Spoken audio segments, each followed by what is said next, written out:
దుకాణంలో జరిగిన అగ్ని ప్రమాదంలో 13 షట్టర్లు దగ్ధమై సుమారు 2.5 కోట్ల మేరకు ఆస్తి నష్టం వాటిల్లిందని బాధితులు తెలిపారు.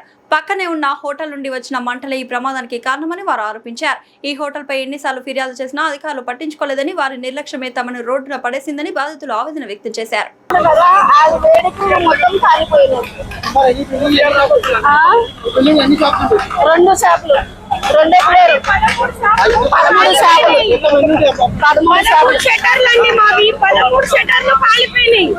దాదాపు 2.5 కోట్ల ఆస్తి నష్టం. ఇప్పుడు ఎలా చేశారు? అసలు కరెంట్ వాళ్ళు కంప్లైంట్ ఇస్తే వాళ్ళు తీసుకోలేరు, పోలీసు వాళ్ళు కంప్లైంట్ తీసుకోలేరు.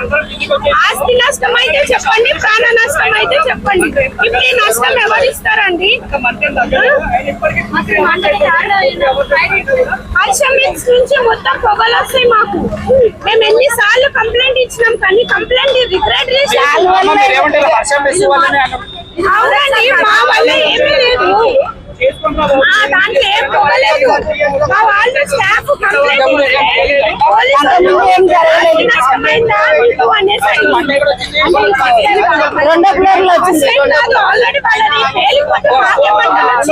అప్పుడే కంప్లైంట్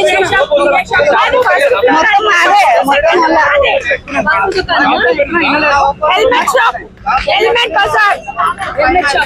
బజార్ మొత్తం మాదేనండి. మొత్తం కొలాప్స్ అయిపోయింది. ఒక్కటి కూడా స్టాక్ అందులో ఏమీ లేకుండా పోయింది. ఏమి అసలు అక్కడ ఏముందో అర్థం కావచ్చు.